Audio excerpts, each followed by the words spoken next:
It's time for this week's episode of Brandon Sports Talk, featuring in-depth interviews from those who are trending in the world of athletics. And now, here's the host of Brandon Sports Talk, Brandon Pate.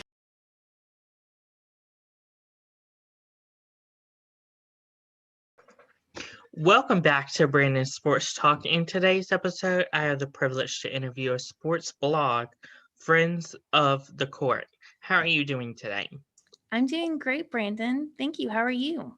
I'm doing good. Can you talk about how you got started with your sports blog? Of course, I am a practicing attorney and I went to school and studied sports law at Tulane University and decided to create a blog. It's my passion to talk about women's sports, and I thought a blog was a great way to get to do that. Can you talk about what you've learned, of course, in your sports law to help your sports blog? Yeah. So, like I said, I am an attorney by trade. And so, blogging and having an Instagram is very new. So, I've learned a lot of tools about um, creating content, about connecting with other people who are bloggers or podcasters. And of course, you get to stay up to date with all of the latest developments in sports news. Can you talk about how you came up with your name of your sports blog, the Friends of the Court? Yeah, so friend of the court is a play on words. It's a legal term.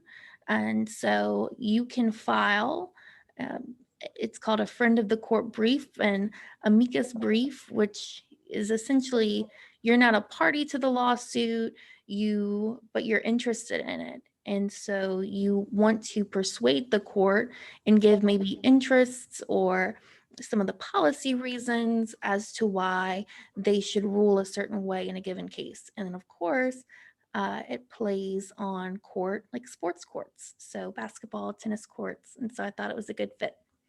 What are some of the things that you've covered in your sports blog, Friends of the Court? So, my blog and Instagram are completely dedicated to developments in women's sports law. So, I cover pay equity, contract, endorsement deals, Title IX developments, anything that meets kind of the intersection between women's sports, law, and or policy. Have you covered like I know with the NCAA now trying to pay college athletes, have you covered that? So I have touched on it. I actually just did an episode with another podcast going more in depth. So I'll very soon be giving some more detailed information going over that. But that's a great question. Thanks for asking it. What are some other topics that you cover in your sports blog? So, like I said, it's mostly touching on legal developments, contract negotiations, Title IX, um, pay equity, but also just kind of cool, exciting developments in women's sports. So things like women being named coaches, assistant coaches in the NBA. Sarah Fuller, the first woman to play for a Power Five in a Power Five football game. So any cool developments, also just generally in women's sports, and of course sports law. So you've covered also the mi- minors, I mean Miami um GM. Yes, Kim Ing, very exciting to see her in that role. And so, yes, I did cover her hiring and also hiring assistant coaches in the NBA like Teresa Weatherspoon, any kind of major development where women get to make a crack in the glass ceiling. Can you talk about how you came up with your logo? I just wanted to have something fun and inviting and also a little feminine because it does focus on women's sports. And so the logo is a background with a basketball court and there's a basketball and then also a briefcase because it covers law. So it was just trying to have something fun that addressed both the legal and sports aspects. What are some of your future plans whenever it comes to your sports blog, The Friends of Court? I hope to continue building relationships with other sports content creators like yourself, Brandon, and getting to participate on podcasts or recordings like this. Of course, to continue um, developing the blog and the website so that it is as inclusive as possible and as updated as possible. And, I'll let you know first what the new developments are, if a podcast comes or anything like that.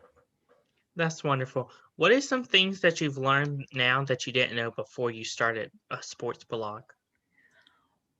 One of the things that I learned, or that was kind of really reinforced for me, like I said, I didn't have a lot of experience with Instagram or social media or blogging. So one of the things that I've learned is really in participating with this community, participating with others like you, and I've also learned a lot about creating content and making the graphics and making the website. And it's something very different from my day job, but it's exciting to get to build those skills. What advice would you give upcoming future sports blogs like me who is trying to transition into also having a sports blog? I would say just go for it. If you have the passion for it, if you have the interest for it, if you have the time for it, to just jump right in. Um, Especially if there's a specific topic that you're interested in, sometimes that's the easiest way. I think part of the reason people are able to find me kind of easier on Instagram or online is because it's a pretty niche and specific topic. So if you are interested in a specific topic, go for that. But just kind of jump right in and have some confidence and faith in yourself. Where can my listeners find your sports blog at? So my Instagram is at FOTC_sports, and my website is FOTC.news. Thank you again for your interview and best of luck in your sports blog, The Friendship of the Court. Thank you so much, Brandon. Thanks for having me. You can find Brandon Sports Talk on Facebook at Brandon Sports Talk, Instagram at Brandon Sports Talk, Twitter at Talk_Brandon, and you can find me on YouTube at Brandon Sports Talk. Don't forget to like, comment, and subscribe. Thank you again, The Friendship of the Court, and on your blog. Thanks so much, Brandon, and congratulations on all your success. You get to interview some real cool people, some real heavy hitters. Thank you. Yeah, of course. You've been watching Brandon Sports Talk. Please feel free to like, share, and subscribe to Brandon Sports Talk on social media and on YouTube.